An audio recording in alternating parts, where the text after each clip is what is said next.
días.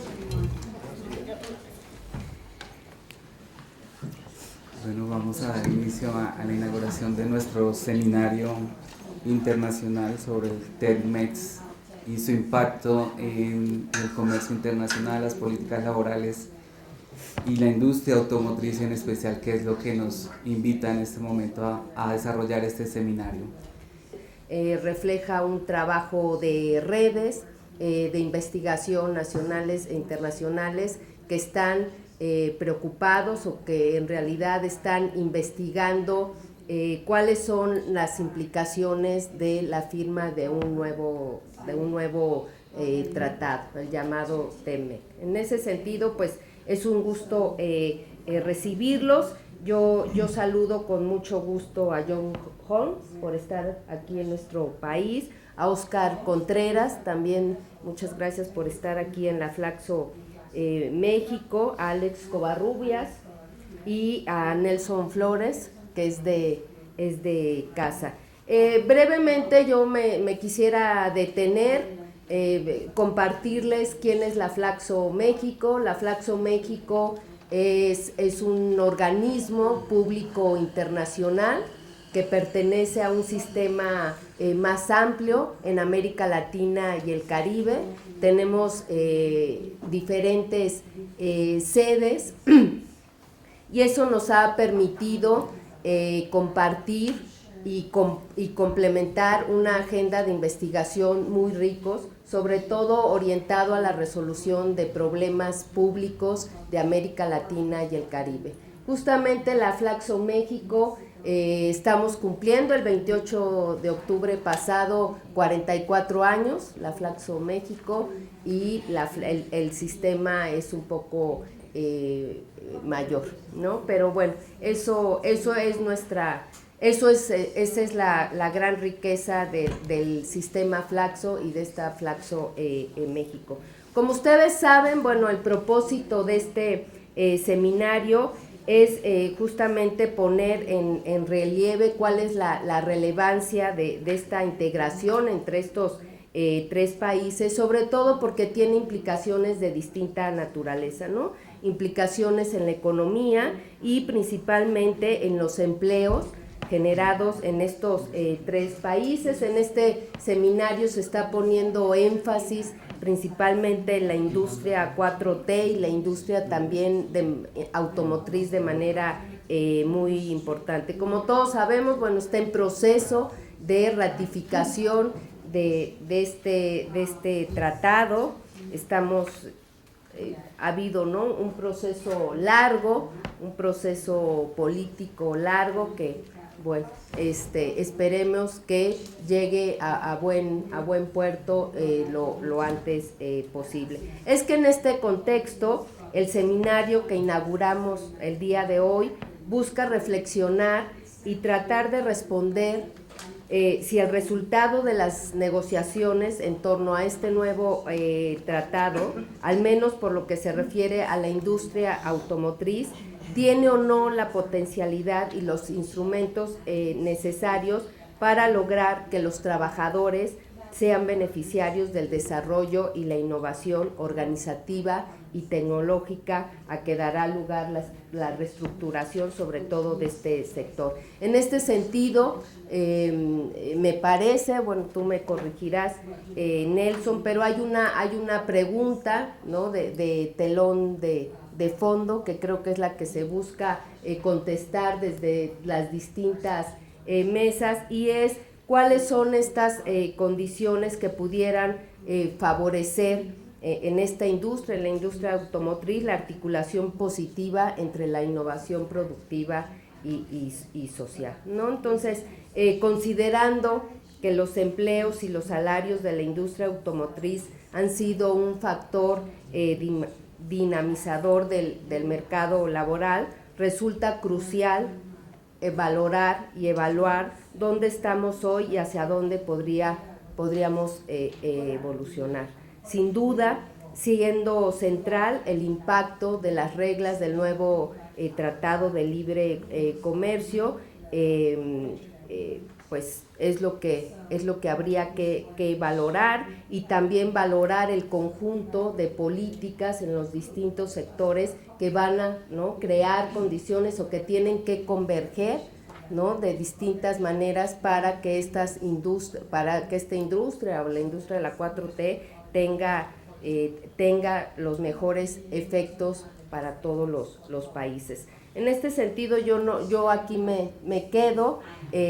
Con esto damos por inaugurado este gran seminario, y de nuevo pues sean bienvenidos aquí a la Flaxo México, también a México, nuestro país, y pues les deseo el mejor de los éxitos en este día de trabajo a través de las mesas que van a tener. Pues muchas gracias y buenos días. Muchas gracias, Gloria. Y le doy la palabra a Óscar Contreras, secretario general académico del Colegio de la Frontera Norte. Muchas gracias. Buenos días a todas y todos los presentes.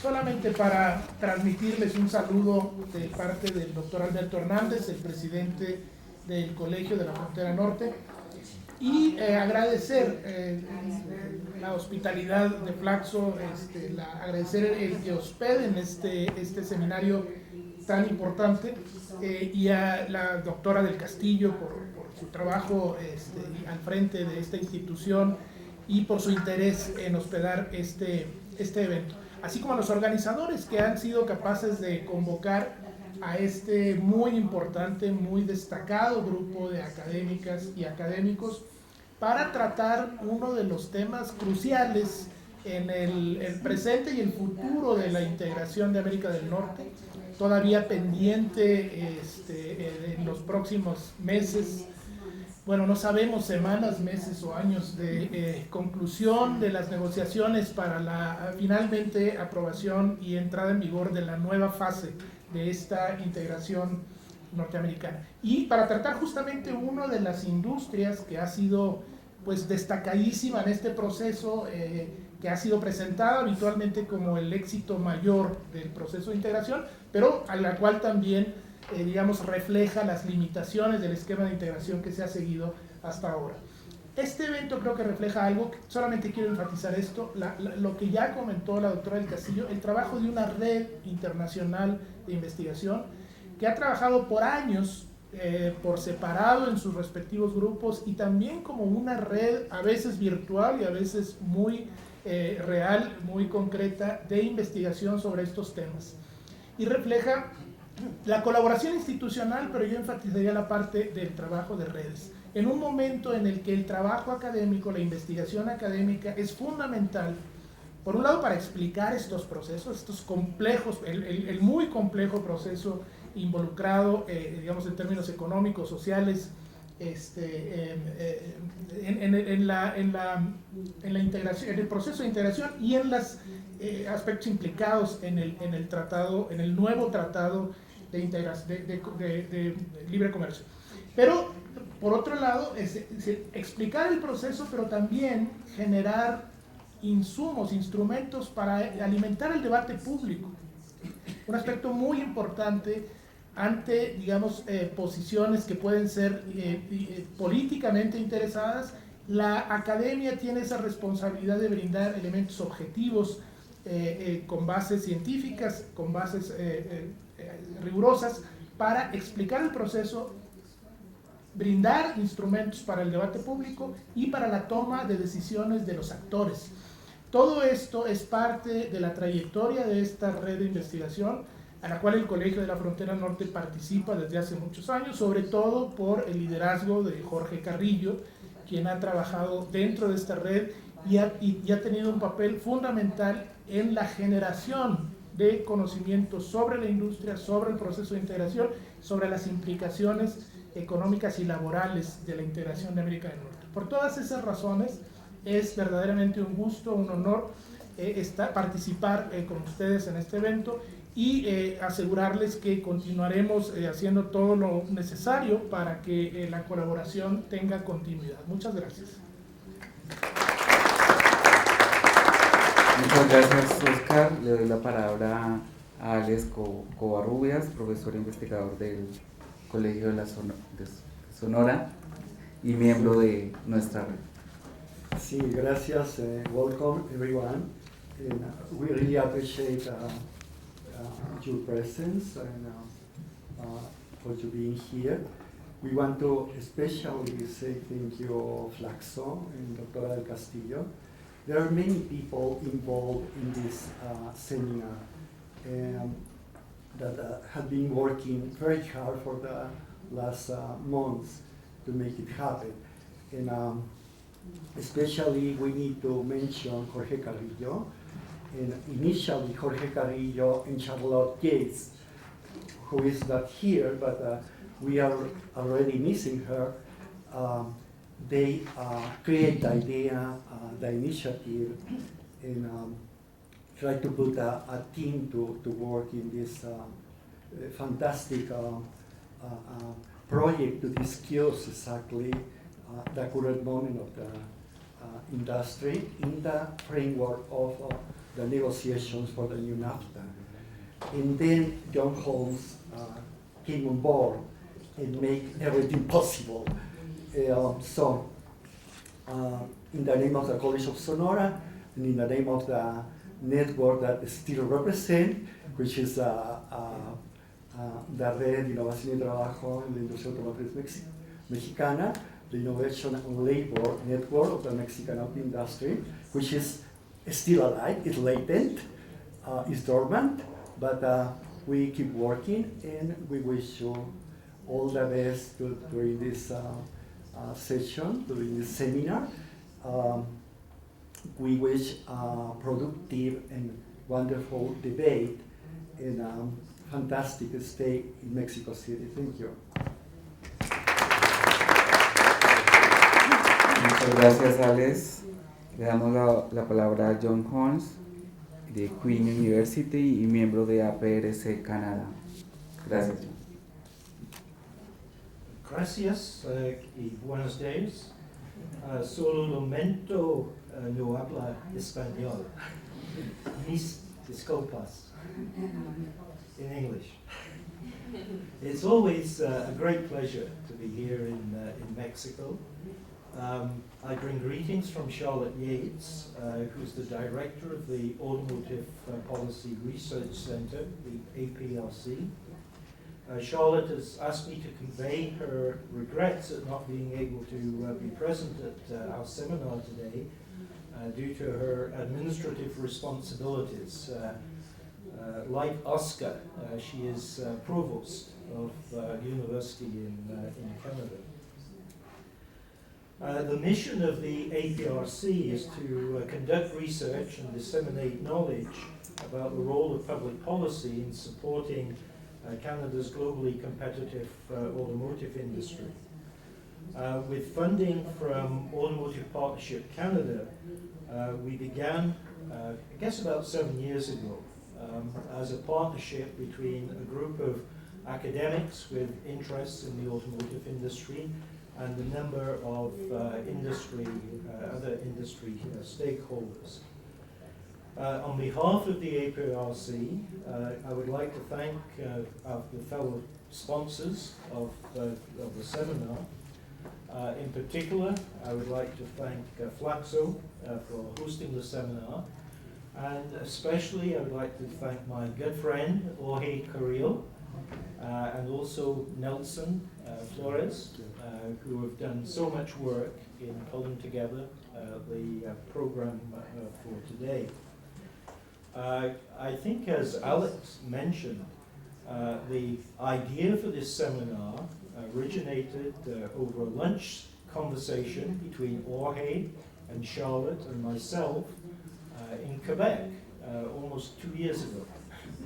And it's taken a long time, but I'm really, really pleased that the seminar has come to fruition, and I really look forward to interesting discussions and exchange of ideas over the course of the day.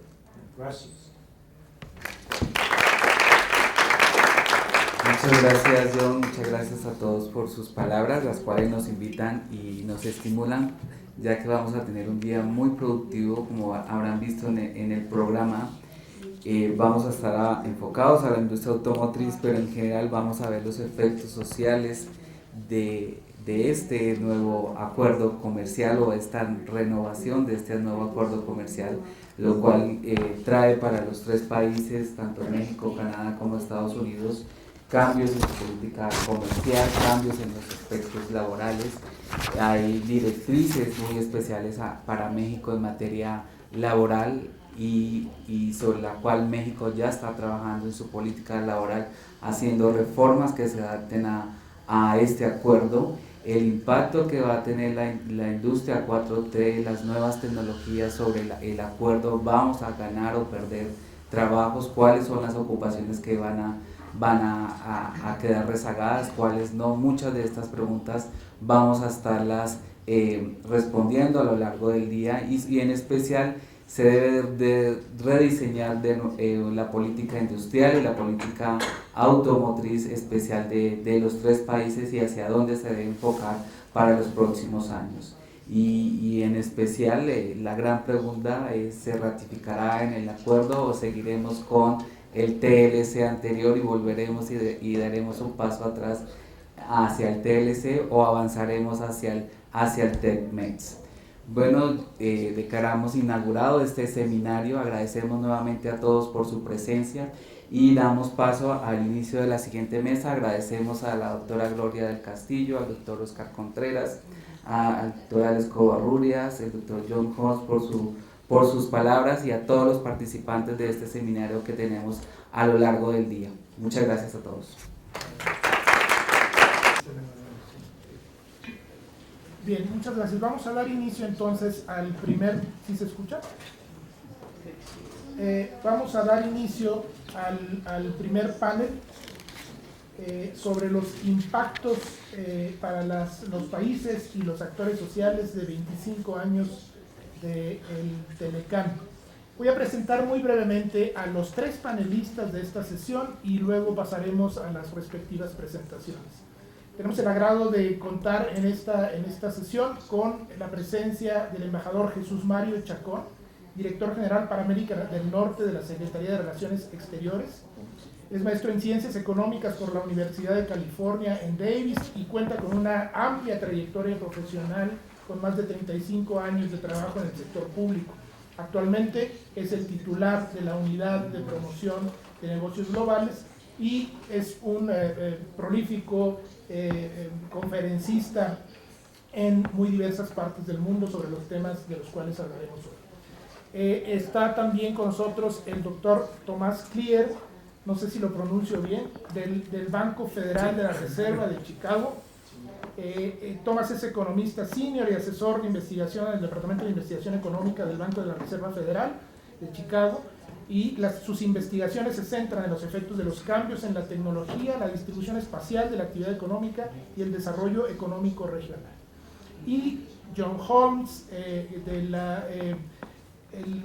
Centro para la Política Automotriz de Canadá, es profesor eméritus del Departamento de Geografía y Planeación en la Universidad de Queens, en Kingston, Ontario, y director del Centro de Política Automotriz de esa universidad. Él es un autor muy conocido por los especialistas en el tema, tiene más de 3 décadas trabajando en cuestiones de política económica contemporánea y de la reestructuración de la producción y el trabajo en América del Norte.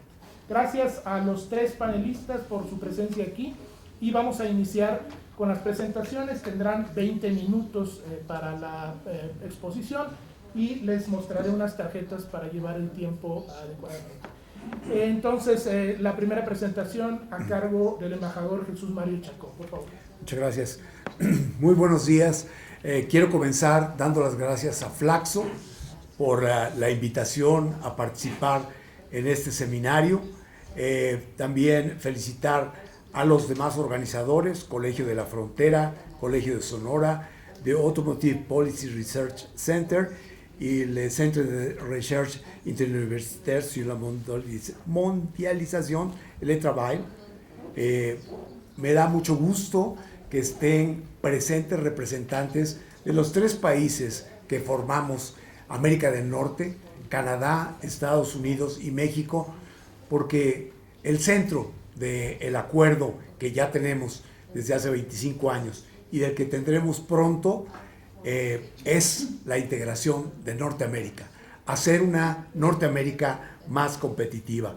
Cuando hablaste, Oscar, hace un rato sobre cuándo será la ratificación, mencionaste semanas, meses, años. Yo quisiera ser más optimista y señalar días. También es muy optimista. Para primera plana esta vez. Todavía es posible. Bueno, tengo una presentación en donde lo primero que quiero hacer es presentar aquí cómo ha evolucionado el comercio entre los tres países en los 25 años de NAFTA. En el momento en que México entra a NAFTA, aunque ya tenía acuerdos de libre comercio anteriores, como por ejemplo con Chile, México realmente entra a libre comercio y comienza con una etapa de apertura económica y de firma de tratados que actualmente nos llevan a tener libre comercio con 52 países. Hemos ido mejorando nuestra posición en estos acuerdos y creemos que los acuerdos han ido avanzando técnicamente. Los acuerdos van mejorando día a día.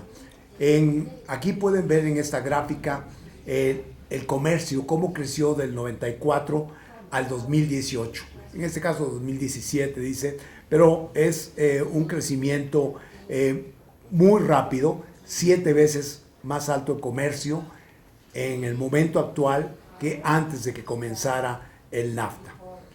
Ya desde el primer trimestre del año 2019, México se convirtió en el primer socio comercial de Estados Unidos. Esto es gracias al presidente Trump.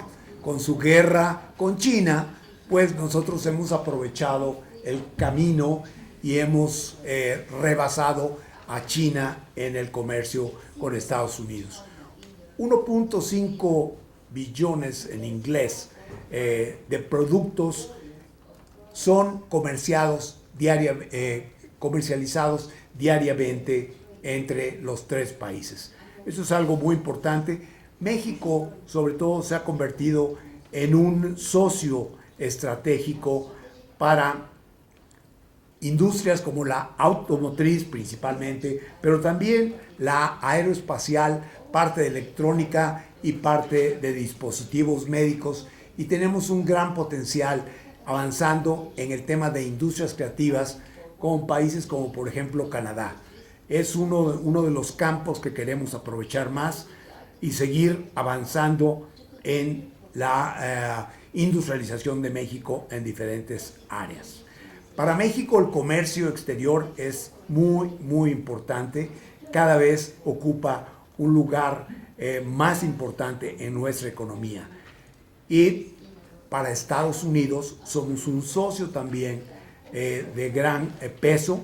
Nosotros estamos comprando el 15% de las exportaciones norteamericanas. Seguimos en un tema como la agricultura, un tema que es muy controvertido dentro de México.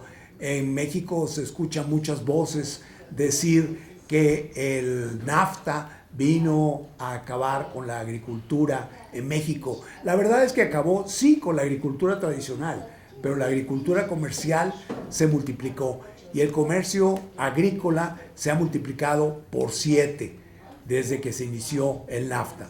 ¿Y qué es lo que hemos hecho? Pues hemos ido especializando nuestra producción y en lugar de concentrarnos en los productos típicos y básicos como maíz, frijol, estamos ahora produciendo cada vez más frutas, hortalizas y estamos vendiéndolas no solamente en Estados Unidos y Canadá, sino en muchos otros países del mundo. Nos hemos convertido en un fuerte exportador agrícola y agroindustrial. México es el principal exportador de cerveza en el mundo. Un producto agroindustrial y además de muy buena calidad. Y para Estados Unidos, México es un cliente muy importante en productos agropecuarios. La USDA en Estados Unidos estima que por cada $1,000 millones de exportaciones agrícolas, ellos tienen 8,000 trabajos que son creados en Estados Unidos.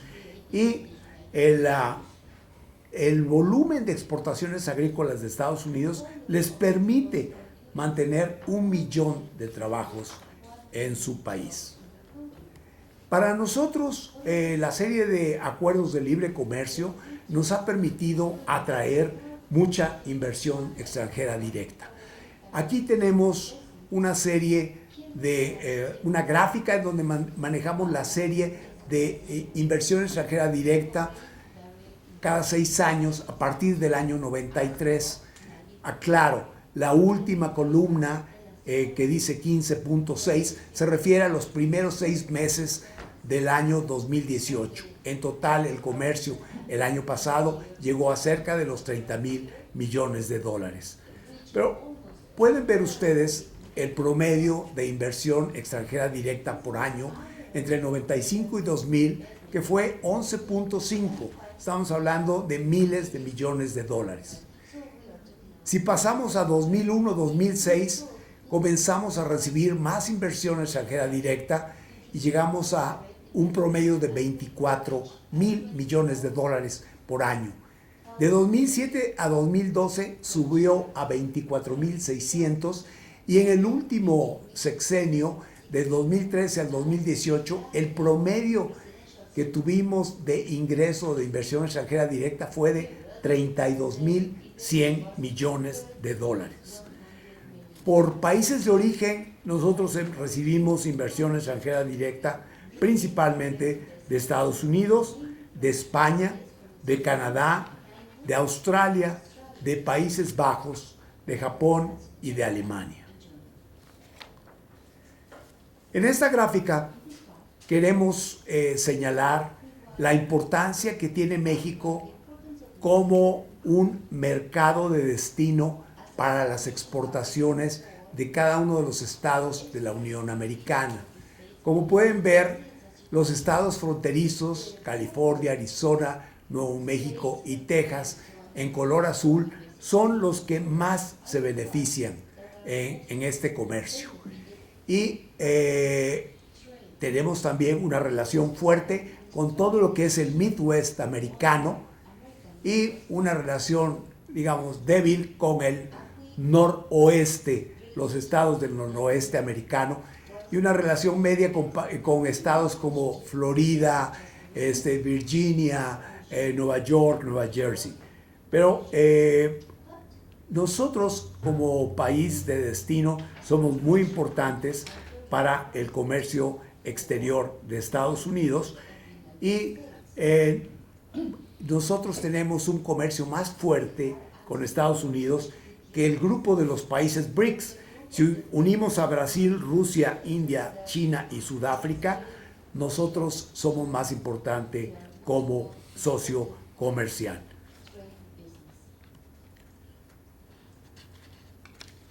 En esta gráfica marcamos ahí el número de trabajos, de empleos que se crean en Estados Unidos y que dependen del comercio con México. Estimamos que alrededor de 5 millones de trabajos en Estados Unidos dependen del comercio con nuestro país. 1 de cada 29 trabajos en Estados Unidos depende de la relación con México. Esto es más evidente en estados como California, Texas, Nueva York y Florida. Comparando el tránsito entre el NAFTA y el nuevo USMCA o TEMEC o CUSMA, bueno, el acuerdo involucra 1.2 trillones de dólares en comercio. En 2016, Estados Unidos había invertido 88,000 millones de dólares. Esta es la inversión directa acumulada en México. Y México también ha invertido mucho en Estados Unidos. En ese momento había invertido ya 17,000 millones de dólares. El comercio total, como ya lo mencioné, desde enero del 2019 sobrepasó al de China, llegando a ser de cerca de 50,000 millones de dólares. Ahí sobrepasamos a China y a Canadá. Y 27 estados de Estados Unidos consideran a México uno de sus dos principales mercados de exportación. Para 4 de ellos, que son los de la frontera, somos el principal socio comercial. Consideramos que el nuevo acuerdo, el USMCA, responde a una economía del siglo XXI. Moderniza muchas de las disciplinas que estaban en el NAFTA y por supuesto lo actualiza. Había temas que no eran todavía vigentes en NAFTA, como por ejemplo el comercio electrónico. No comenzaba en esa época. Y como todos los acuerdos, tiene la principal finalidad de garantizar la seguridad, la certeza en el comercio y la inversión. Nos ayuda a crear una Norteamérica más competitiva y trata de tener un comercio internacional, regional, más inclusivo y más responsable hacia los ciudadanos. Algunos de los temas que se negociaron y que son importantes desde el punto de vista de México, el tema de energía, que es un capítulo que no existía en el NAFTA original. En energía se trató de comenzar desde cero en este acuerdo y para tranquilizar a un grupo importante en México se subrayó la soberanía de México y la posesión de sus recursos del subsuelo. Pero se modificaron las reglas de origen. Esto es muy importante en el tema que nos ocupa el día de hoy en cuanto a la industria automotriz y en cuanto a la industria del futuro, la industria 4.0. Yo quiero aquí señalar que México ha avanzado mucho en esta industria automotriz, decía yo también en otras más como la aeroespacial, pero concentrándonos en la industria automotriz, pues los grandes productores automotrices, por supuesto que tienen que utilizar las últimas tecnologías. Les puedo contar que el año pasado participó México como país invitado en la feria industrial más grande del mundo, la Feria de Hannover, y en la Feria de Hannover pudimos tener 3,500 metros cuadrados de exhibición con un pabellón central y 6 pabellones satélites en los cuales tuvimos avances, por ejemplo, en ciencia y tecnología, en startups, en energía, en transportación, en diversas áreas. Y bueno, el nuevo USMCA pone reglas de origen mucho más estrictas, aumentando el contenido regional del 62.5% que existía en el anterior NAFTA a un 75%. Esto es muy importante porque con esto estamos atrayendo inversión hacia México. Ya no puede importarse algunas partes de fuera de la región.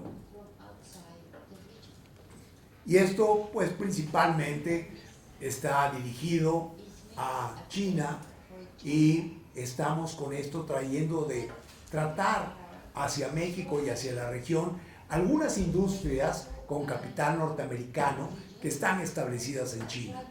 Y es algo que yo creo que iniciará una tendencia y tendremos un mayor contenido regional que nos está forzando el USMCA en beneficio de mayor inversión en la región. También una parte importante y que tiene que ver con el tema de este día es que el contenido de trabajo en los nuevos productos automotrices tiene que incluir de un 40-45% de los vehículos que se haga con trabajadores que ganen arriba de $16 la hora.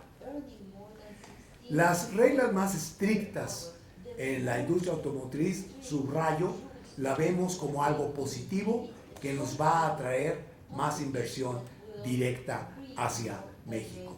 En el tema de la llamada Sunset Clause, logramos pasar ahí el obstáculo que se nos estaba poniendo, de que querían un Sunset Clause que que fuera demasiado restrictiva y que nos estuviera revisando el acuerdo cada 5 o 6 años. Esto no se va a hacer. El acuerdo tiene una cláusula sunset de 16 años, lo cual es muy adecuado, pero por supuesto que habrá una revisión parcial cada 6 años y ahí podemos ir extendiendo cada vez más el USMCA.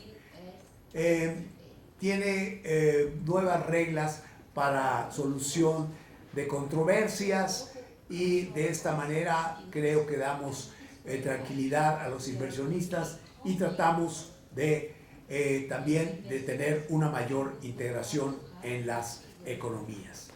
Desde el punto de vista mexicano también es importante que trata nuevos capítulos de la lucha contra corrupción, el tema de trabajo y este tema de trabajo que busca garantizar los derechos fundamentales de los trabajadores y agruparnos más, acercarnos más a las reglas internacionales de la Organización Internacional de Comercio.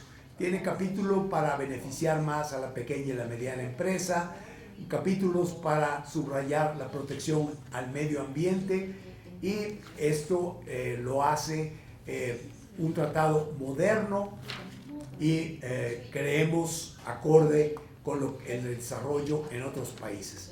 Finalmente quiero mostrarles aquí una gráfica complicada, muy complicada, en donde tenemos el timeline para la ratificación y la instrumentación. La parte importante es la parte de arriba, donde tenemos en esos rectángulos azules lo que tiene fecha ahí hasta mayo 1, pero después el rectángulo azul que está en la parte superior dice que el acuerdo se tiene que presentar a la Cámara de Representantes. Ahí no dice, pero debería de decir, entre paréntesis, depende de la señora Pelosi y depende de consideraciones políticas internas de Estados Unidos.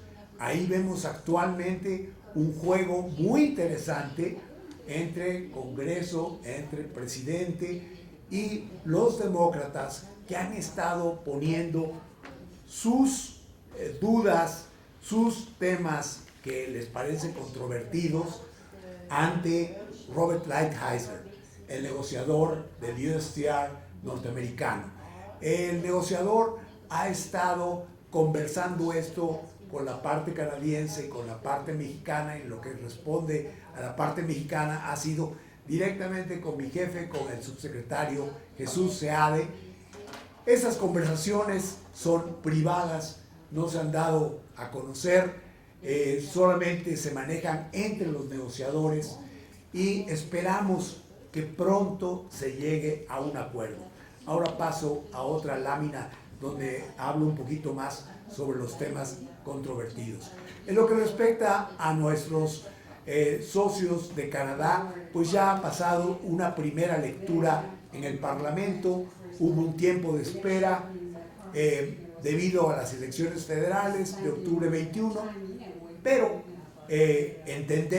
yo entiendo que Canadá está esperando ver los movimientos de Estados Unidos para hacer una segunda lectura que coincida con la entrada del acuerdo a la Cámara de Representantes.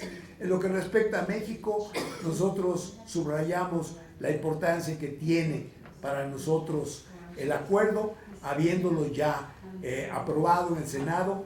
en junio 19 y publicado en el Diario Oficial en julio 29. ¿Cuáles son los temas principales que les preocupan a los demócratas y para lo cual hemos tenido visitas frecuentes de congresistas y de staffers?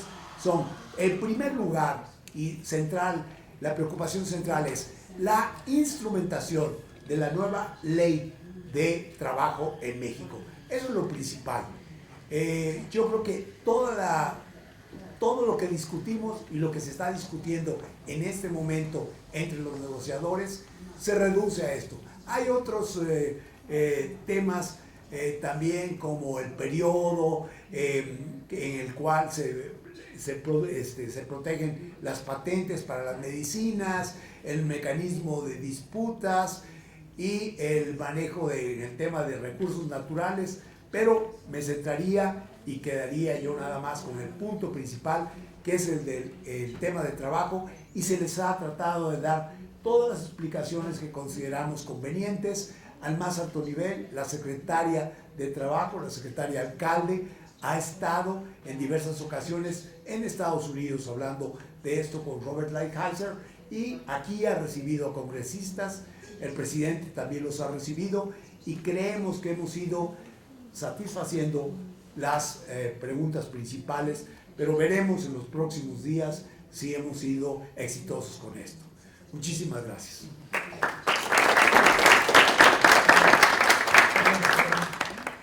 Muchísimas gracias al embajador Chacón. Seguramente habrá preguntas, comentarios para su presentación. Vamos a hacer en bloque las preguntas y comentarios al final de las 3 presentaciones, si les parece bien. Con lo cual, daríamos paso a la presentación de Thomas Clear. 20 minutos también, por favor. Ok, gracias. ¿Cómo le hacemos aquí? Ok. I don't know. Okay. Buenos dias. Thank you very much for the invitation to Flaxo and APRC. I'm delighted to be here.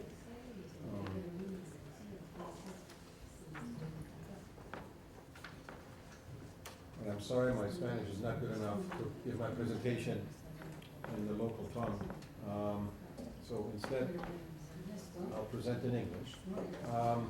I have to mention the disclaimer. What I'm about to say does not necessarily represent the opinion of my employer, but it does certainly represent my own opinion, so that's something worth saying. All right. Right. Okay, and thanks to Jesus, you did all the hard work talking about the pending trade agreement.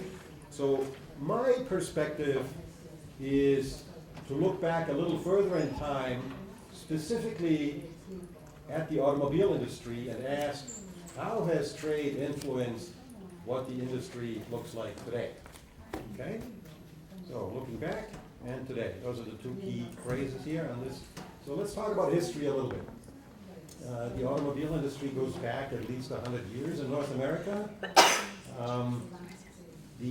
For example, Ford Motor Company started producing vehicles in all 3 countries relatively early on. US and Canada back to back in 1903 and 1904. And when I talk, by the way, about Ford Motor Company, I'm talking about the Ford Motor Company that exists today. There were 2 others before the current one came into being. Henry Ford was a serial entrepreneur, so you don't always succeed the first time. And Ford started making vehicles in Mexico as early as 1925. GM wasn't far behind. So how did North America look like then for the vehicle producers? It looked very different, and the key difference was these 3 markets, these 3 countries were separate markets. There was no integration whatsoever. You made vehicles in Canada for the Canadian market, in the US for the US market, and Mexico for the Mexican market. So how does trade play a role in this? There's an interesting footnote on the Canadian perspective. One of the reasons Henry Ford wanted to go to Canada right away is because it quickly turned into the export platform for the Detroit-based producers. Historically, this goes back to Canada being part of the Commonwealth. And Commonwealth member countries had preferential trade agreements, rules with one another. So Canada ended up turning in the export base of North America's auto industry in the 20s. In 1929, about 42% of vehicles produced in Canada were exported. That's an enormous ratio. About 2/3 of those went to Commonwealth countries. That advantage went away over time as Europe's auto industry started rising. And several decades later, after World War II, Canada started seeing the risks to its location in terms of the industry, and a commission was formed, the Bladen Commission, and that ultimately led to the Auto Pact of 1965. A trade agreement that was reached between the US and Canada that ultimately led to the integration of the auto industry. And I'm quoting John Holmes, who's sitting next to me. This Auto Pact allowed the Detroit producers to rationalize production of vehicles and parts across the two countries. You can scale up and you can specialize. And there's not been any looking back since then. The two industries have been joined, the two countries' industry has been joined together very tightly. Several decades later, it was followed by the US-Canada Free Trade Agreement of 1989. Okay. How about Mexico? Mexico came to this integration process a bit later. When Canada and the US started integrating, Mexico pursued a very protectionist policy, especially towards automobiles. That changed in the 1980s when Mexico's policy, especially to automobiles, started liberalizing. The trade barriers were ramped down. The requirements for domestic procurement was lowered. The Maquila program, which has been around for a while, started becoming attractive to automobile companies, especially parts producers. And then in the 1990s, the PITEX program came about, which then for the first time allowed parts that were produced in maquilas to also end up in Mexico-based assembly plants without having to face duties. Okay, so these are big changes. And then in 1994, that process of implementing Mexico and integrating Mexico to the two countries to the north culminated with the reaching the agreement of NAFTA. And what's interesting about NAFTA, there's sort of two periods of time over which it comes into play. Your presentation, Jesus, was about 25 years of NAFTA. The first 10 years, a lot of the policies were phased in, and quite a bit of advantage was actually given to the legacy producers, the 5 companies that are present in Mexico. At the time, NAFTA became law. 10 years later, those clauses rolled off, and the North American industry basically was without barriers for anybody who wanted to join. And what we then see as a result, this integration of the rules and the trade rules, what did this result in? It resulted in a reallocation of production. If you are a global car maker, Honda or Toyota or VW or General Motors, and you're producing anywhere in North America, starting in 1994, you start to think of all North America as one economic space. And then subsequently, you allocate your production to optimize within that entire space.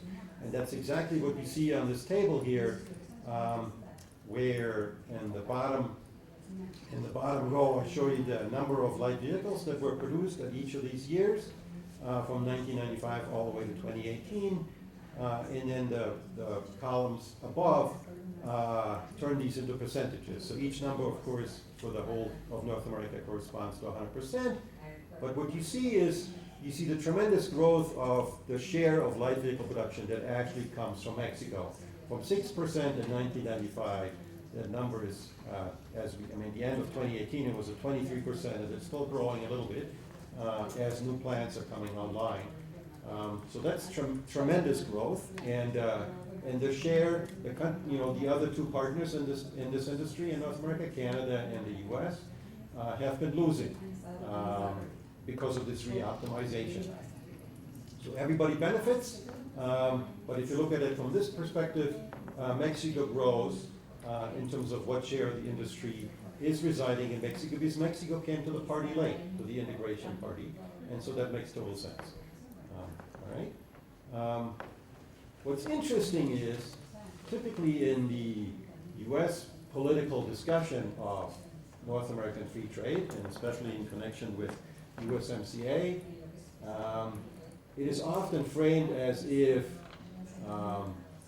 it was General Motors or Ford leaving the United States, setting up production facilities in Mexico. That's part of the story, but that's not the whole story. And I mentioned earlier that the growth of Mexico's auto industry really took off subsequently to 2004, where many assembly plants were newly constructed, and only 2 of those were actually plants by the Detroit producers. So it's the international companies that have been driving the process of growth in Mexico's auto industry, much more so than the Detroit-based companies since the early part of this century, since 2004, since 2005. And this slide shows you how international this industry has become across every country in North America.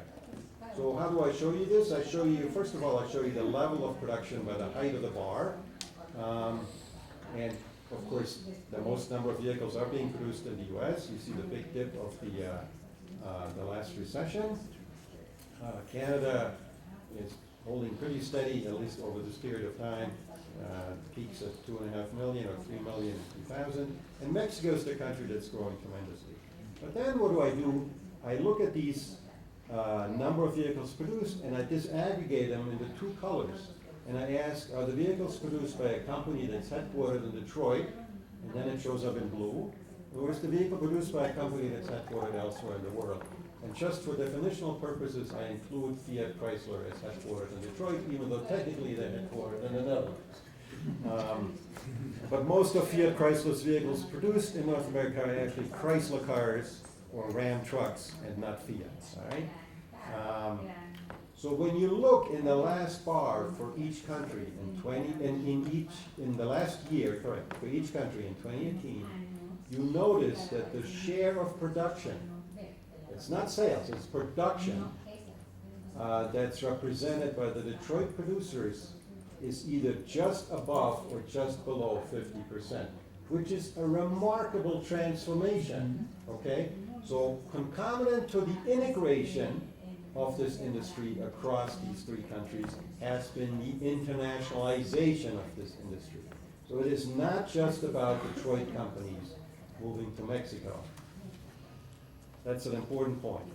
All right. So that was sort of the longer piece that predates the current discussion of USMCA. So let's talk a little bit about what is this integrated industry, how can we sort of conceptualize integration in a specific industry. I'm going to show you a few maps illustrating the production of vehicles and parts. And then I go into a little bit of detail of which products get made where and where do they go. So if you can put yourself in a satellite and look down on North America and you can only see the production of vehicles and parts, this is what you would see. The black circles are light vehicle assembly plants. They're scaled to size, and then the dots that look like somebody's sick, they represent location of parts plants. There's about 4,500 in there. So we see the industry is very concentrated in space. There's a lot of empty area. But it's also very hard to pick out, well, especially the US-Canadian border, because that's where the integration has taken place the longest. So the 2 key clusters of this industry are highlighted in these red boxes, centered on the central part of Mexico, and in what I call the Auto Alley, going north-south from Michigan and Ontario all the way to the Gulf of Mexico. Okay, so I realize we're in Mexico, but I'm zooming in on the border between the U.S. and Canada, because that's the border you can't see, okay? And you can't see it because this industry is so tightly integrated across that border. All right, now let's talk a bit about supply chains, okay? A car consists of thousands of parts, and that's where the real action is. Many more people work in producing parts than in producing vehicles. Much more value added is represented in the so-called supply chain. So I give you one example, just one part that we often don't even think about, but we all, of course, use it when we drive a car. It's a seatbelt, okay? So let me tell you about the journey of a seatbelt, right? Think of those 4 steps as the production function of a seatbelt. You start out with an oil product with nylon fibers. And interestingly enough, most of the nylon fibers in North America are actually produced in Mexico. Mexico has a large oil industry, so that makes sense. Once I have the nylon fibers, I have to dye them, and I have to weave them, okay? So for dyeing, I need water, lots of water. So believe it or not, the nylon fibers, they all get bundled up, and they get shipped from Mexico all the way north to Canada. So they cross 2 international borders, and everybody who takes care of these trade statistics writes down how many nylon fibers cross the border, all right? So then we're in Canada, we're dyeing and weaving, all right? What's next? I have to cut, then I have cloth, I have to cut it and sew it. That sounds like it might be a labor-intensive production function, and it is. So I take my dyed and woven fibers from Canada, pack them up again, and ship them all the way south to Mexico. Again, I cross 2 borders. This is just to get us to a seatbelt, all right? And again, everybody at the border counts up how much value is crossing the border. All right, so now what do I have? I have the right color of my cloth. It's sewn, it's cut to the right dimension, but I don't have a seatbelt yet. I need the little plastic pieces and the metal pieces, the buckle and all that. I put that together, and then I have a finished seatbelt. And where does the seatbelt go? It goes into the car. Maybe directly to the assembly line, or it might go to the plant that makes the seat and then goes from there with the finished seat to the assembly line. But that assembly line could be anywhere. It could be all the way north in Canada and Ontario, or it could be in the United States, or it could be in Mexico. So potentially the finished seatbelt potentially crosses 2 borders again, all right? So this is just the journey of a seatbelt, and of course that's just one small part. Because there's all this double counting going on if you count nominal shipments of goods, what's really interesting to find out is the value added, how that's distributed. Where does the value added reside? It's also hard to do. The data I'm showing you here go back to a data set that's available from the National Highway Traffic Safety Administration in the US. It gives us an idea of where the parts come from. It's not a complete data set. Both the US and all the 3 governments supposedly measure trade under the NAFTA domestic content rules, but from the US side, that data is not publicly available. So I go to that. So it turns out, on average, a US produced vehicle includes about 14% Mexican content, and the US Canadian content measured together, because that's the way the data set measured it, is about twice as high for vehicles produced in Mexico. Okay, so not trivial at all. The integration of the supply chain has followed the integration of assembly. This industry is interwoven across the borders. So when we change the rules, like the new rules are on the books and they've only been ratified in Mexico, of course, we have to think carefully about what that does to the existing structure. You mentioned in your slides, Jesus, the mandatory assessment by US ITC of USMCA, and they originally found a small negative impact on the US economy. It turned positive because they added the assumption that there's no change going forward to the trade rules after USMCA were to get passed, all right? So anyway, when you change the rules, you have to think about the consequences. So I'm closing out my remarks with some colorful charts that try to give you an idea of, this goes back to the quote from John that I had early on in my paper, that, you know, you made the argument that the 1965 AutoCAD allowed companies to optimize and to specialize. So how is this looking like today in 2018? When you look at this table, on the left-hand axis, I'm measuring the different kinds of vehicles. It's a judgmental scale. I discover from the top, I distinguish from the top down, go from the full size and the small pickups to the vans, what we call SUVs, that would be your Ford Explorer, and then the crossovers, I distinguish those by size, the CUVs, and mid-size and large and small. And then the two items at the bottom, those are the two left for cars, small and mid and large together, okay? So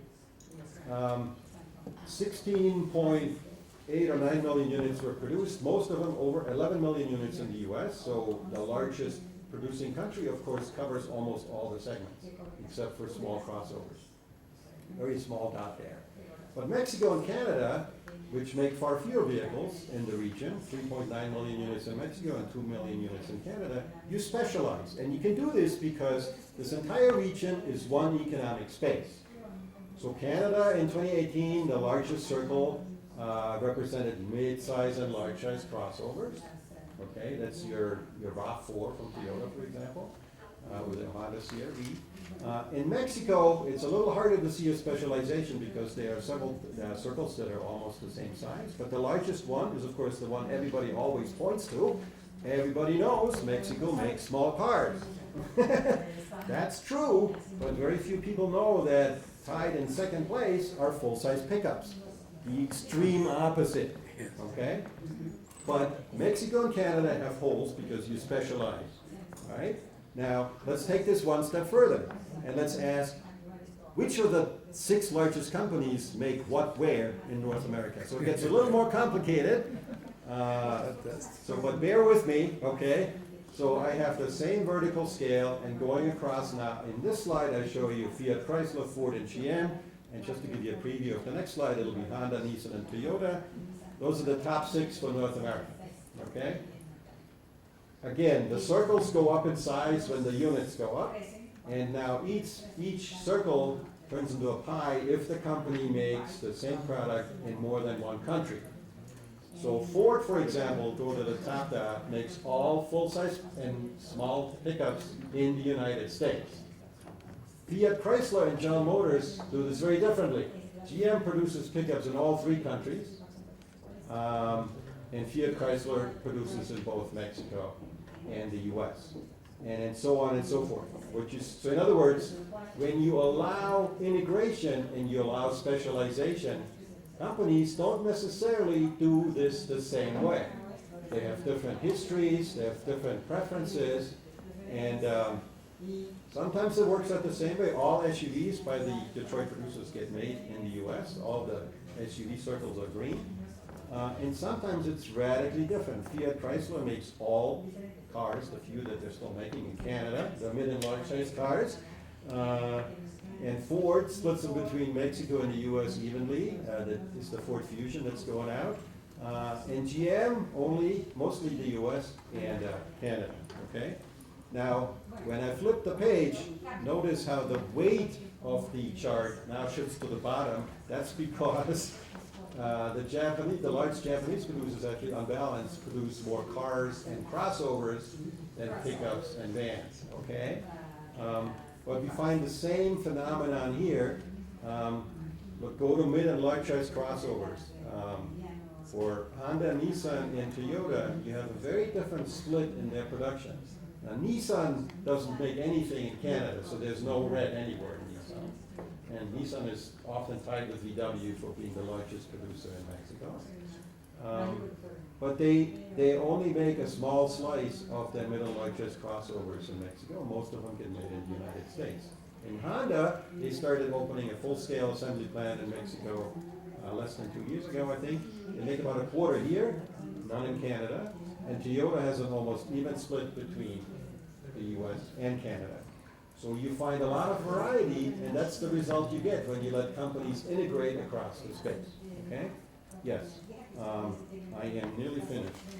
And so the last question I want to answer is, okay, can we say something about where this industry, we have now talked a lot about what gets produced where does it go?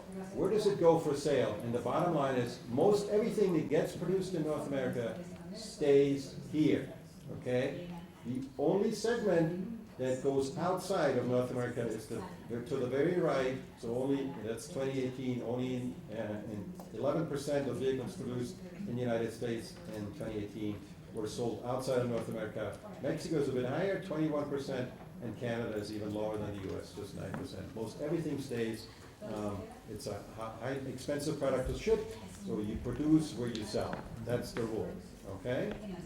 So the takeaway points are vehicle production and parts production is integrated across space in North America, very tightly integrated, and the industry has become very internationalized. So thank you very much.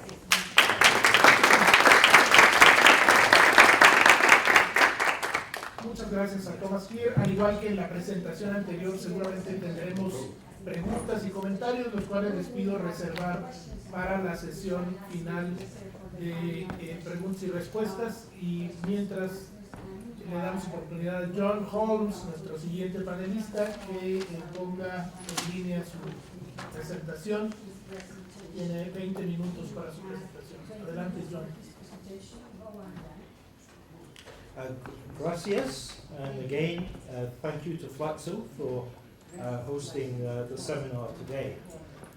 My presentation is really going to focus upon the Canadian automotive industry and how it's fared under NAFTA. You'll see that there's going to be a fair amount of both overlap and also complementarity with the presentation that Thomas just made. So I may skip through some of my slides to avoid too much repetition. So my aim is to really review the performance of Canada's automotive industry under NAFTA and really draw some attention to the competitive challenges that Canada has faced, particularly since the year 2000. And I guess the theme running through the presentation is that Canada, the industry in Canada did really well in the 1980s and 1990s, but faced increasing competitive challenges after 2000. And the future is far from certain from a Canadian perspective. The same source. Back in '98, I wrote with a colleague, Pradeep Kumar, we wrote a very, very long chapter. I think it's almost 90 odd pages, okay, packed with lots of tables. But in that, and I guess we were writing that in '97, '98, so within the first few years of NAFTA coming into force. And we made the comment that the Canadian auto industry had exhibited considerable strength during the 1990s and in those first years of NAFTA. But we were concerned about going forward, that the big challenge for the industry in Canada was going to be its ability to retain its then current shares of value-added production and employment, especially as Mexican production became fully rationalized and integrated into the rest of the continental industry. And I think, as Thomas pointed out, that was a gradual process because of the phase-in of the NAFTA rules. And I think that shows up in some of the data that I'll present. Now, having said that the industry in Canada has faced major challenges since 2000, it still remains a very important manufacturing industry for Canada. And there are just some of the figures in terms of contribution to GDP, contribution to exports. Currently accounts for about 120,000 jobs, split roughly 2 to 1 between parts and assembly. Canadian auto industry has been tremendously reliant on the US market. Okay, over 90% of the vehicles built in Canada and 90% of the parts that Canada exports are destined for the US. And most of those, obviously, especially vehicles, but even 80% of parts enter the US duty-free under NAFTA. Now, as Thomas kind of emphasized with his maps, the Canadian industry, which is essentially the Ontario industry. I mean, that is essentially the Canadian industry. It's located in the one province in Ontario, and really just in the southwestern part of Ontario, and is very highly integrated. not just with the US in general, but particularly with what I would refer to as the Great Lakes region, and especially Michigan, Ohio, Indiana. And there's this tremendous, as Thomas emphasized, this tremendous integration of parts production into assembly plants on the two sides of the border. And so it's really important to bear that in mind when thinking about the industry in Canada. Thomas, I think, had 2 clusters. I have 3 on the map here, because I would argue quite strongly that the future of the industry in Canada, in Ontario, is really tied to the fortunes of that Great Lakes region. And it's really a competition now for new investment between Mexico, the southern US, that new auto manufacturing region that's developed in the southern US, and the Great Lakes region in terms of North American investment. So how does the Canadian industry perform under NAFTA? This first one is sort of GDP and employment.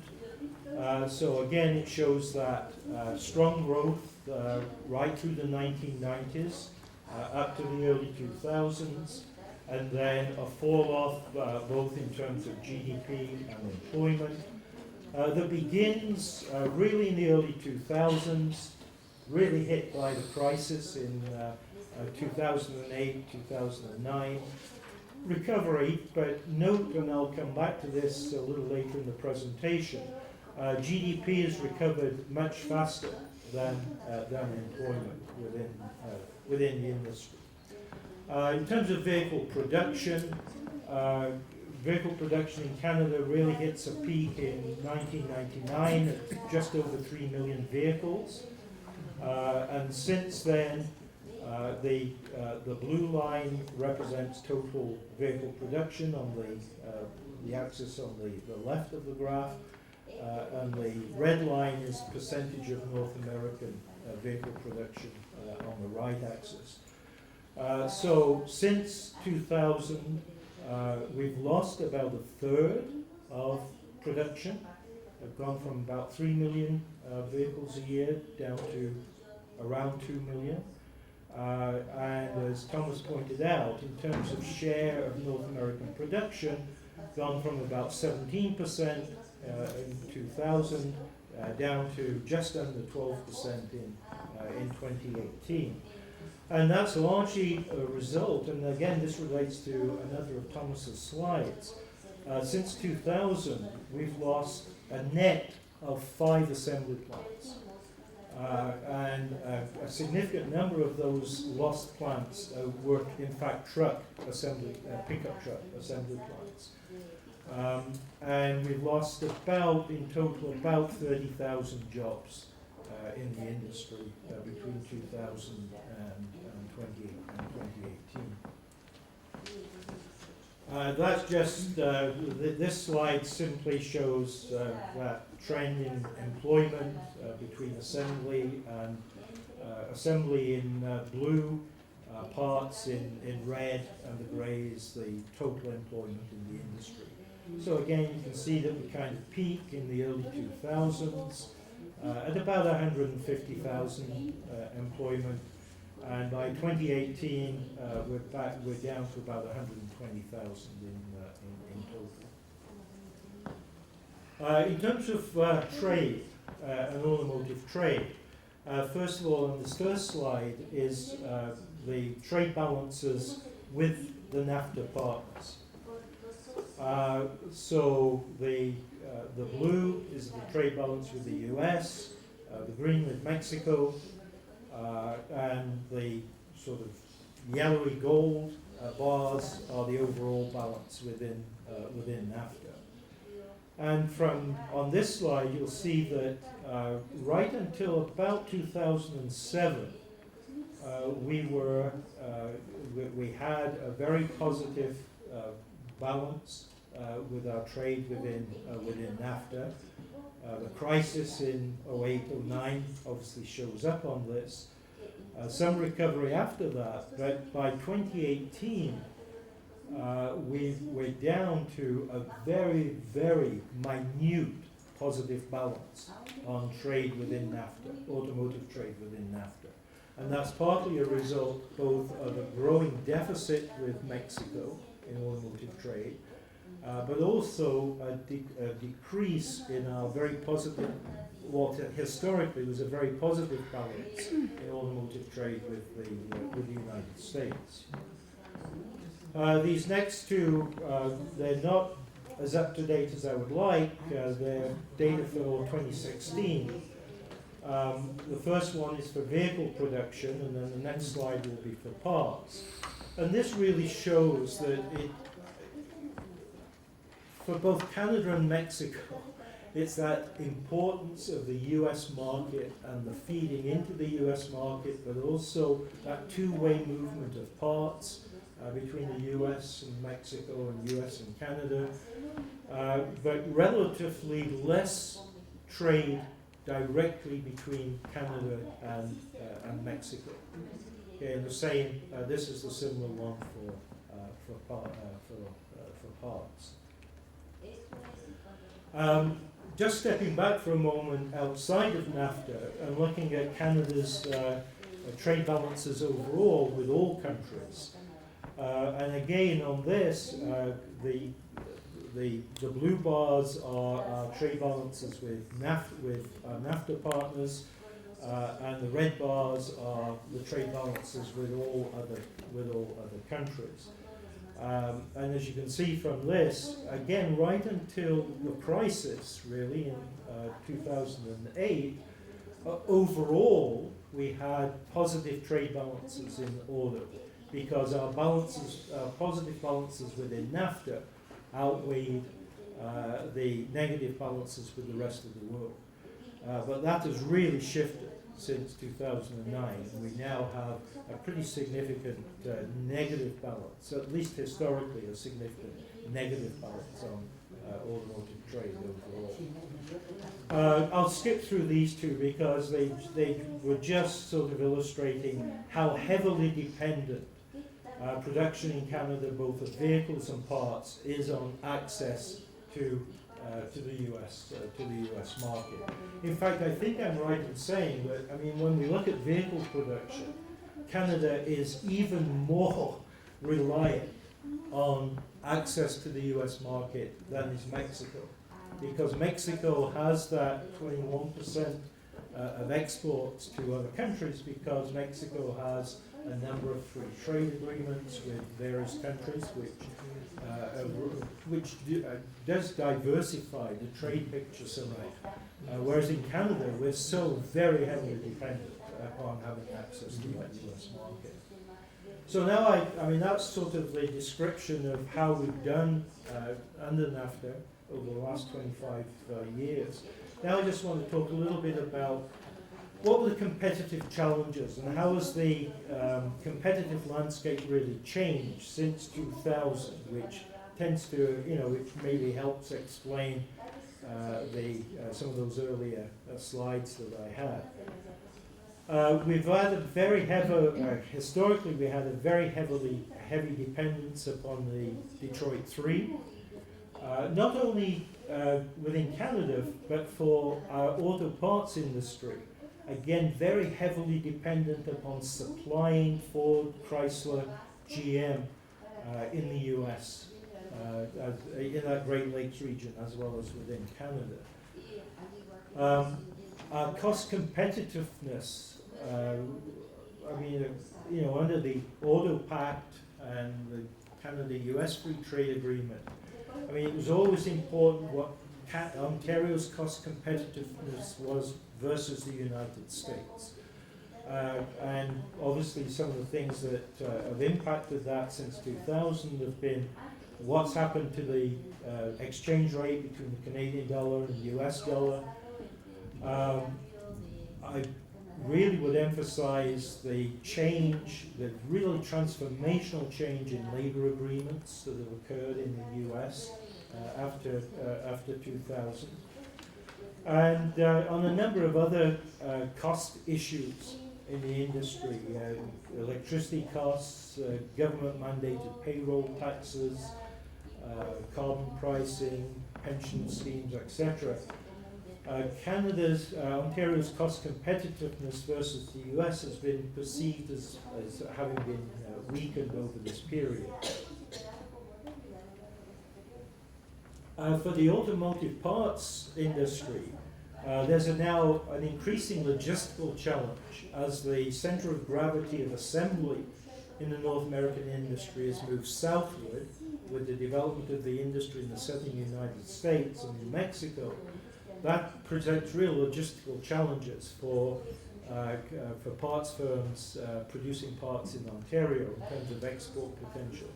And we've seen increasingly Ontario-based companies opening new plants in the southern US and in Mexico to overcome those logistical challenges, but that reduces employment and production within Ontario.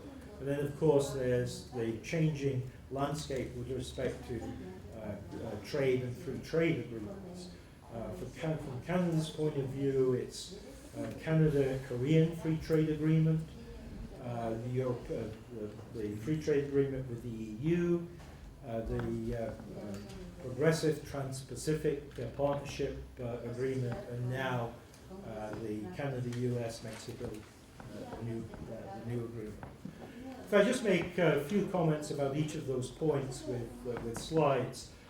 This first one really, I think, just emphasizes again one of Thomas's points. We just have two non-D3 producers in Canada, Toyota and Honda. And as you can see now by 2018, it's almost 50-50 between the D3. And you can see that, I mean, we've really lost GM in particular, but also Fiat Chrysler have lost production over that period. This shows the exchange rate in red against in this case the vehicle parts industry GDP. And again, as you can, what this shows is that during the 90s, when we were really doing well in terms of production and output, was a time when the Canadian dollar was really falling and went down to a low of about 60 cents against the US dollar. And then after 2000, there's fairly rapid appreciation of the Canadian dollar until it reaches above par in around 2012. And so again, that really has an impact on unit labor costs in the industry. So again, it's that erosion of our cost competitiveness versus the US. And that's especially true, as this slide shows, in the case of the automotive parts manufacturing industry.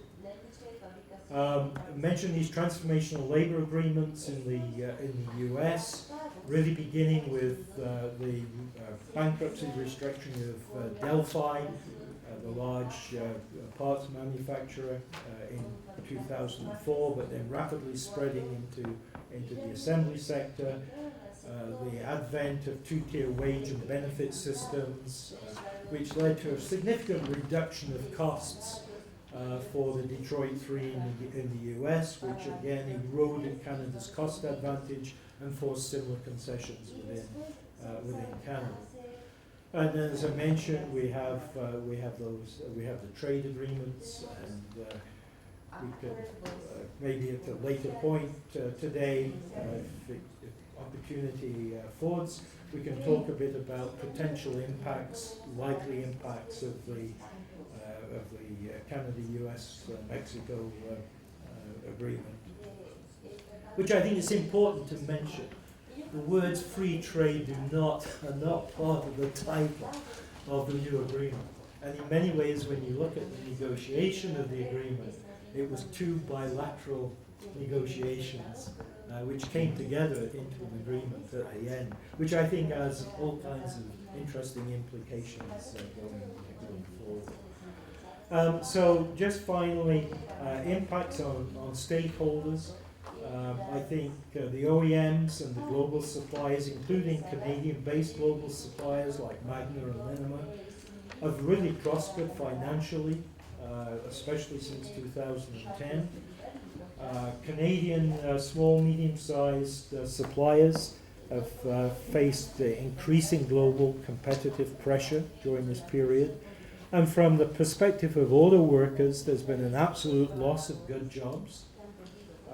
There's really been stagnant or declining real wages, and a real shift in bargaining strategy from both the UAW in the US and Unifor in Canada. And this slide, which is almost my last one, really stresses this point that this is for vehicle manufacturing and also for parts, that since 2009 there's been a real growth in output again, but relatively low recovery of employment because of significant increases in labor productivity. And over this period of time, real wages in the industry have really declined. They've been either stagnant or have trended downwards over this period.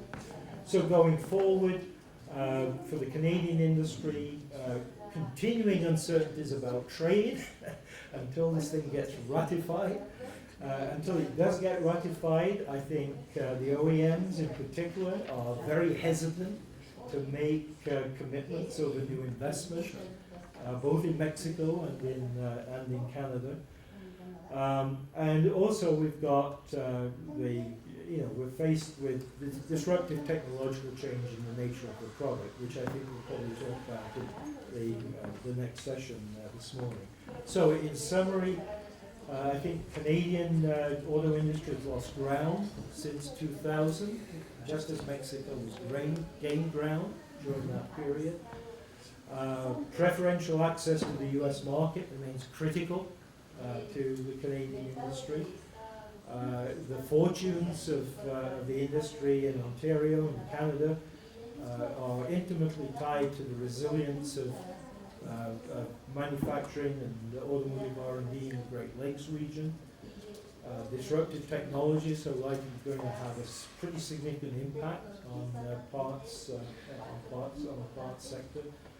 And that from in Canada, in terms of a policy point of view, we need policies which will support advanced manufacturing to ensure that the sector remains competitive, and also hopefully policies which can which will retain and maybe hopefully expand the OEM footprint, because that is so critical to the industry. Gracias.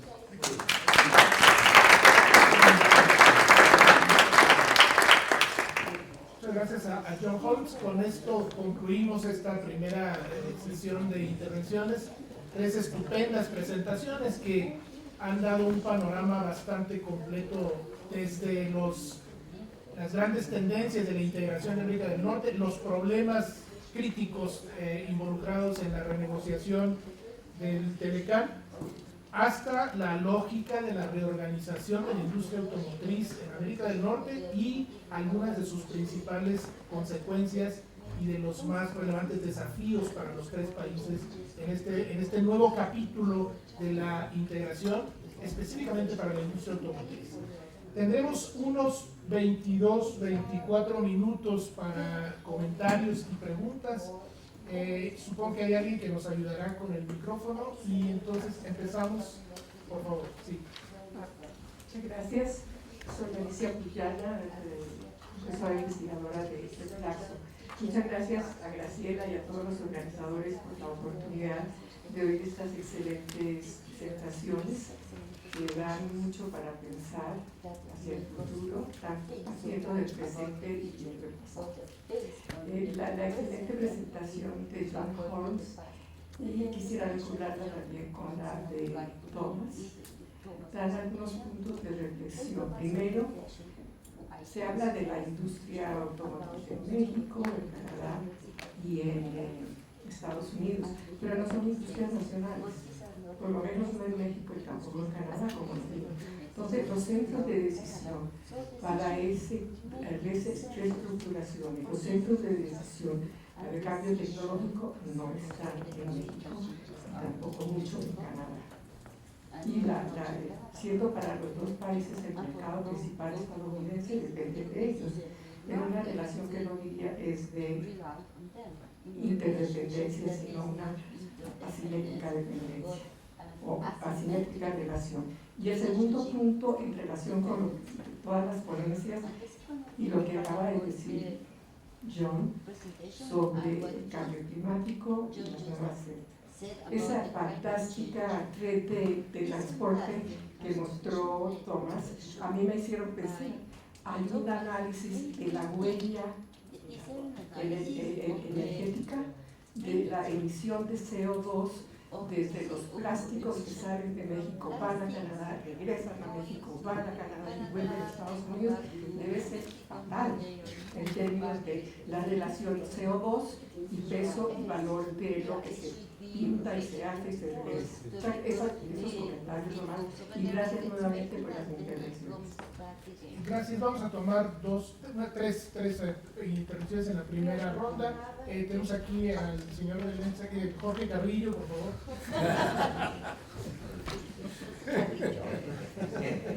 Muchas gracias, muy buenas presentaciones, muy informativas.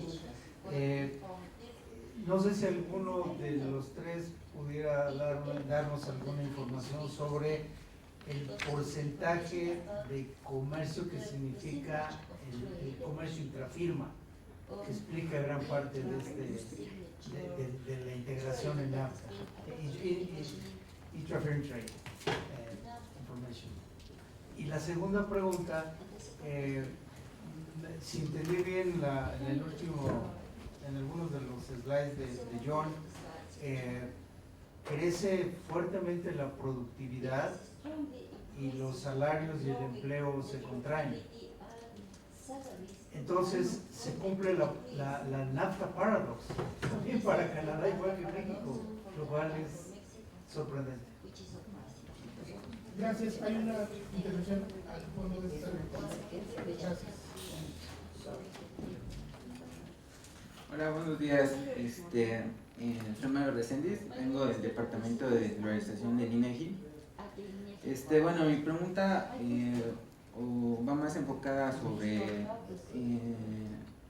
a través de lo que nos estuvieron presentando, que ha sido muy informativo, creo que ha habido como una falta de información, no falta de información, sino que faltó abordar el tema sobre el valor agregado generado en estos tres países a través de lo que es la industria automotriz y el impacto que hay en cada uno de ellos, ¿no? Por ejemplo, en el caso de México, nosotros estamos en lo que es la producción dentro de la cadena y es dentro de la cadena lo que menos genera valor. Entonces me gustaría, si se pudiera, de los tres ponentes, un comentario respecto a cómo perciben ustedes la evolución de la generación de valor agregado dentro de estos tres países, ¿no? Gracias. Si les parece, le damos la palabra a los panelistas en el mismo. Hay varias preguntas que van para los tres, entonces en el mismo orden en el que presentaron, yo les agradecería dedicarle 2-3 minutos máximo para poder tener otra o varias rondas más de intervenciones. Por favor, el embajador Chacón. Muchas gracias. Me concentro en la última pregunta, ya que los otros dos compañeros que están preguntando van más dirigidas a las otras presentaciones. Trabajas en el INEGI. Yo quisiera que revisaran los datos de industriales de México. Me parecería que tienes la impresión de que aquí hacemos ensamble, nada más ponemos una pieza con otra. Creo que eso está equivocado. En México hay más de 200 centros de ingeniería y de investigación y desarrollo para la industria automotriz. Entonces esto es muy importante. Estamos haciendo investigación y desarrollo y se está haciendo, las compañías automotrices lo hacen en los tres países. Y lo mismo en lo que se refiere a la industria espacial, a dispositivos médicos, todos. Las grandes compañías transnacionales también distribuyen su labor de investigación y desarrollo. La tienen que hacer. En algunos lugares como en Querétaro puedes ver investigación y desarrollo en la industria aeroespacial, que es bastante adelantado. Entonces, no te puedo dar las cifras de valor agregado, pero lo que sí te puedo decir es que todo tipo de trabajo dentro de la industria está presente en México. Desde el de menos tecnología hasta el de mayor tecnología que hacen los ingenieros especializados. Gracias. Tomás, por favor.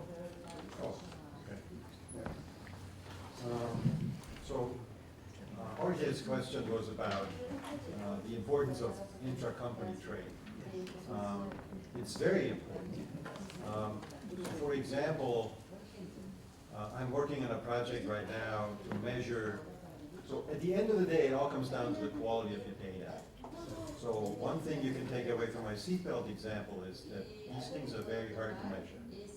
We all would love to know where value added comes from, but that's not easily observable, right? If you go down to the microdata, you count nominal dollars. If you go value added, you start from the input-output table, and then you don't get a lot of detail. So that's a problem. So a current project I have is it has complete information about where every engine and transmission comes from. So I have complete coverage. I don't know where the engine parts come from. I don't know where the transmission parts, where the finished item. And to this day, engines and transmissions are almost, well, especially for engines, are highly vertically integrated. That is to say, Honda and Toyota, just like GM and Chrysler, make their own engines. They don't all make them in the same country where they build the vehicles. So this is my best example to show you the importance of intra-company trade. So Honda ships, they have an engine plant in Anna, Ohio. It's the largest engine plant Honda has in the world. They make over 1 million engines a year. A typical assembly plant on two shifts on one line makes about 250,000 vehicles. So that plant alone can feed over 4 vehicle assembly plants. Okay? So those engines go to every country in North America. And they're Honda-made engines.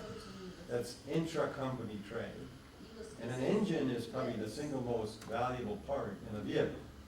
Okay? Engine and transmission together account for as much value as the whole assembly. So intra-company trade is important. And as you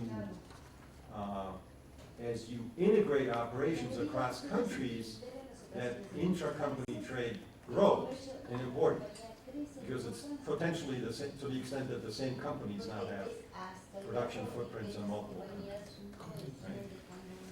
Sorry, about that, when you present data on the Mexican origin, Mexican content, yes. How you calculate that? So this is an imperfect data set. It goes back to a law that was passed in the United States that when you buy a vehicle and people are supposed to know where the vehicle was produced.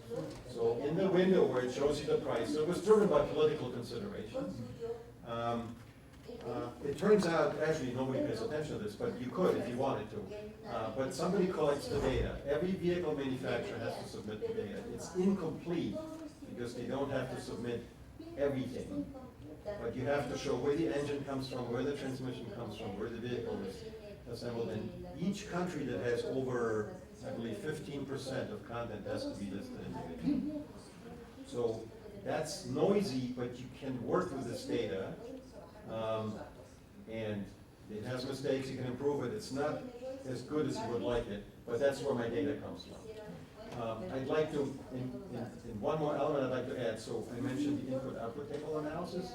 So there's a young and rising academic star right now, Alonso de Hocari, who got access to the confidential Mexican trade data.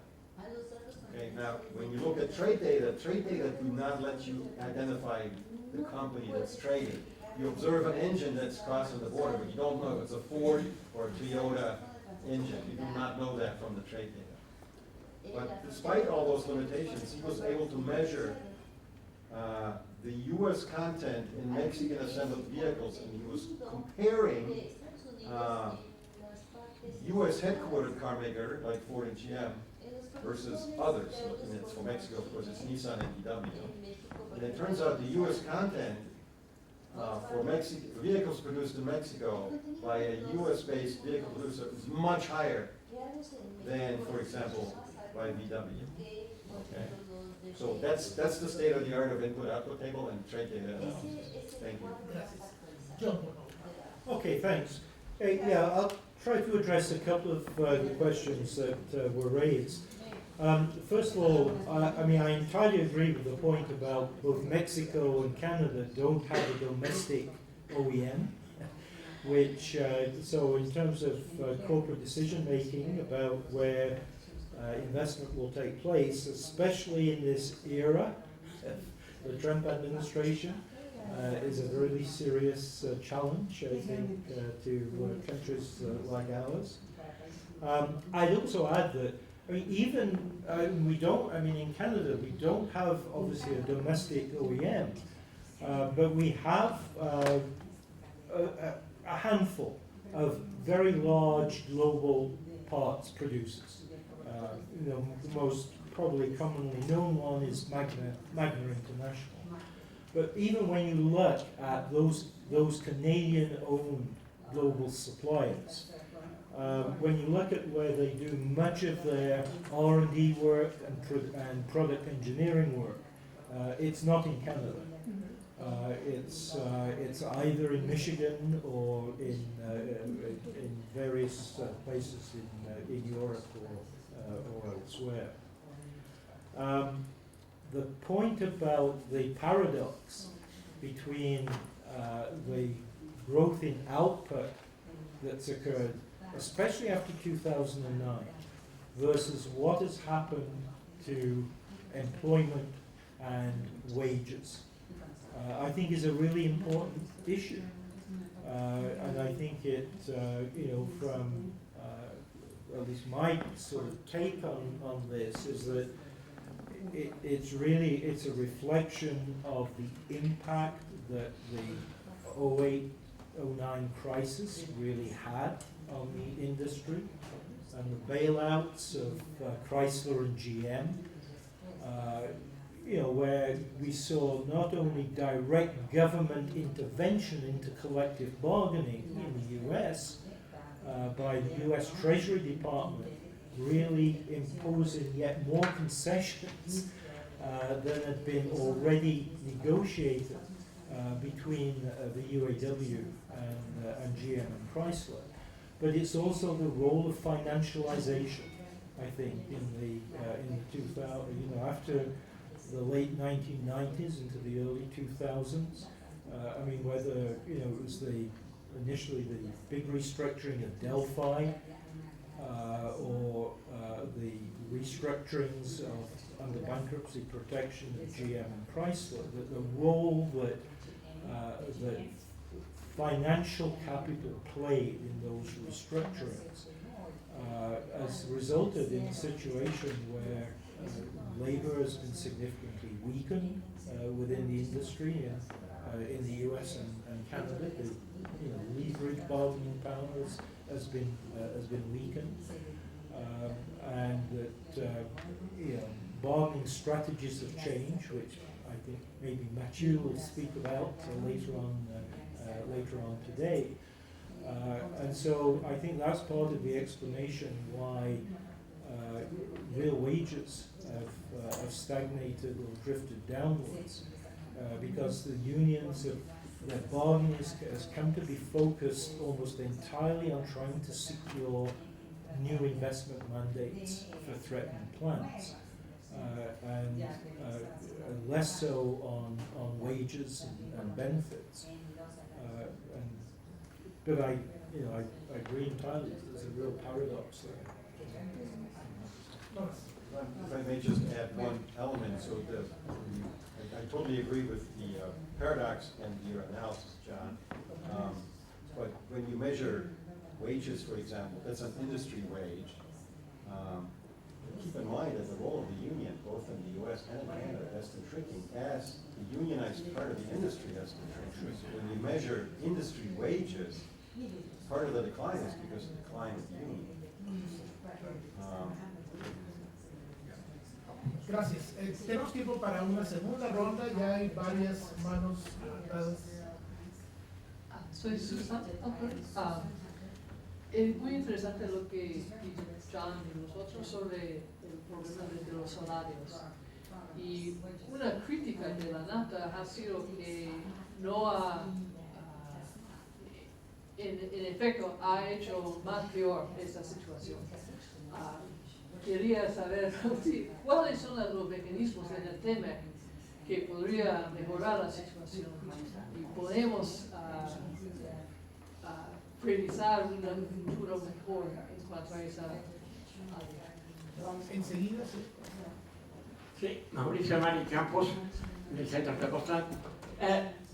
Yo creo que hay un elemento que no ha estado presente muy concretamente en todas las posiciones, que es los componentes, es decir, el porcentaje tan alto que representan los componentes extrarregionales dentro de la integración de los automóviles.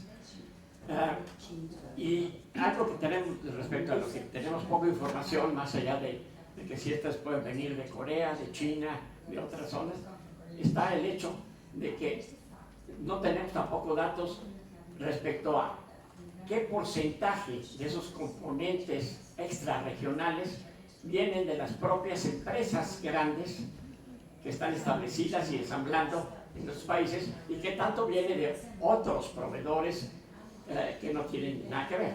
Un ejemplo muy claro es el del acero, que ahora además está pues, en consideración como se está estableciendo en las nuevas reglas, pues un requisito de que pues, prácticamente casi todo el acero tenga que venir de fuentes regionales, lo que implicaría en buena medida que fueran pues, de los Estados Unidos conforme vemos las cosas actualmente.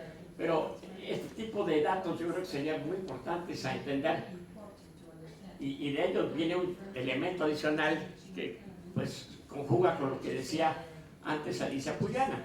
Es decir, como se trata de empresas fundamentalmente que no son las empresas mexicanas o canadienses, habría que incorporar pues todos los elementos relativos a los flujos de utilidades y otros pagos que se realizan tecnológicos dentro del proceso que completarían el panorama para entender mejor lo que está pasando actualmente. Gracias.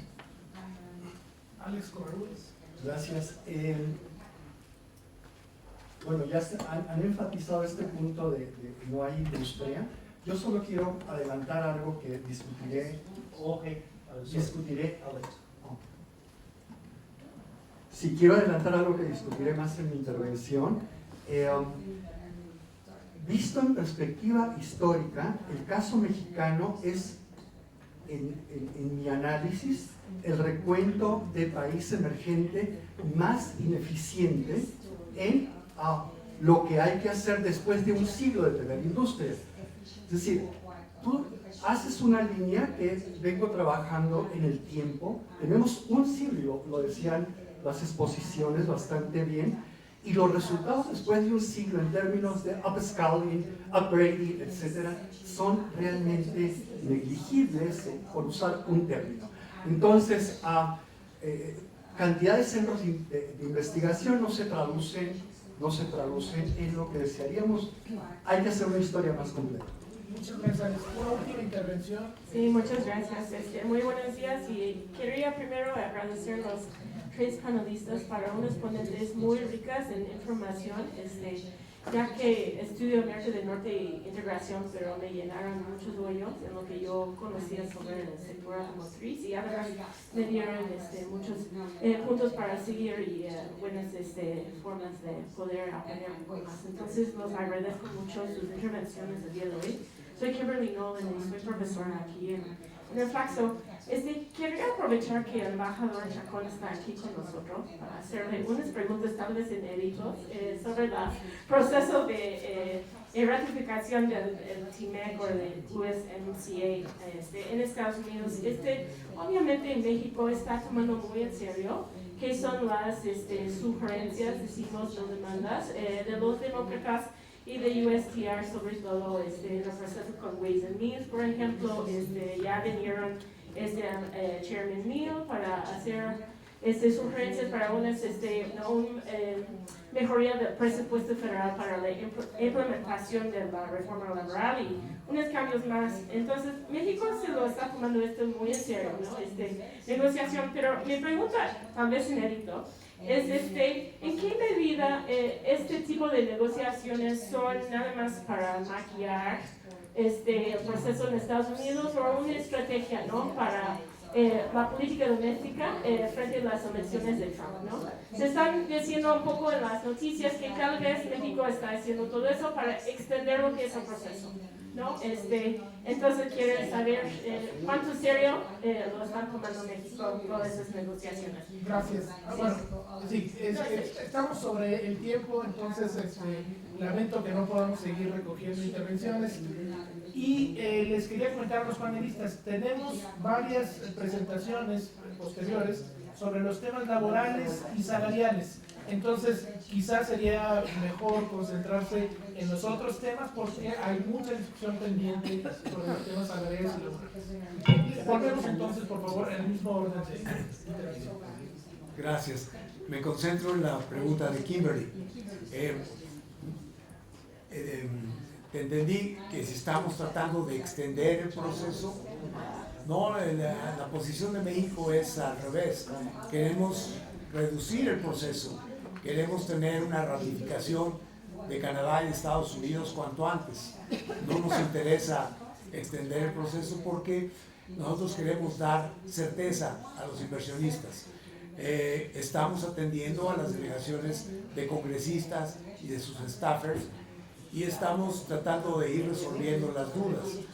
Hay una negociación, como mencioné, entre los negociadores comerciales, valga la redundancia. Esto se ha también extendido ya a lo que llamamos aquí en México el cuarto de al lado. Se les ha explicado qué es lo que se está acordando en estos últimos días, pero nos interesa hacerlo, la ratificación lo más pronto posible.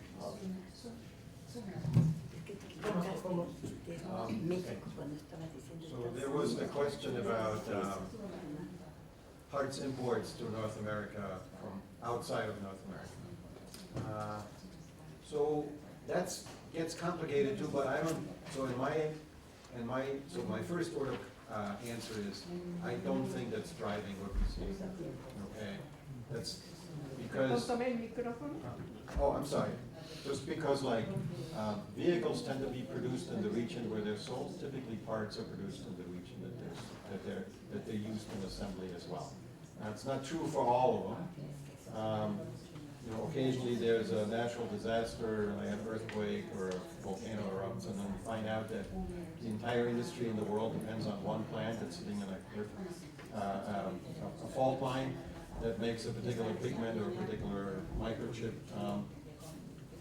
But that's the exception and not the rule.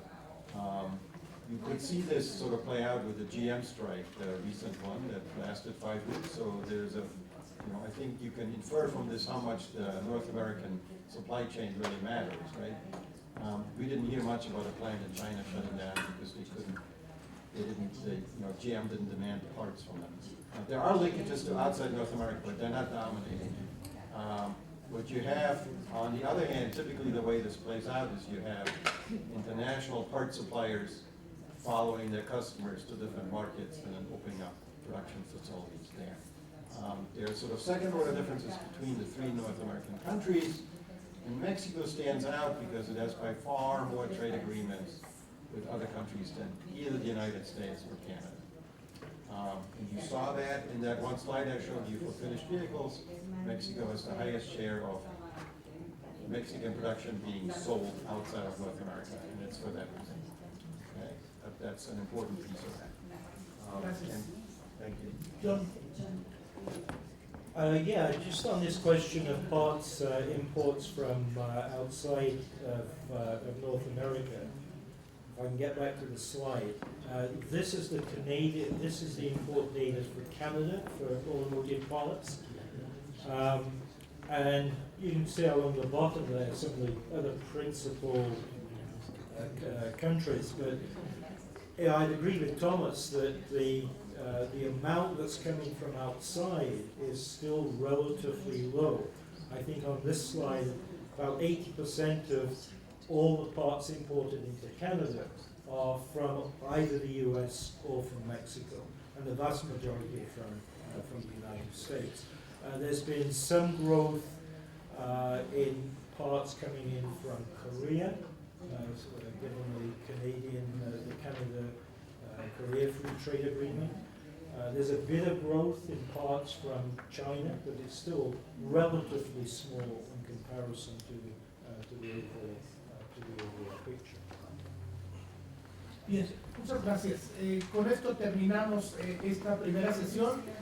Muchísimas gracias a los tres panelistas. Nos quedamos con una muy sólida base para las siguientes discusiones y agradecer también las intervenciones de quienes hicieron preguntas y comentarios y la atención de quienes han permanecido en esta primera sesión. Muchas gracias.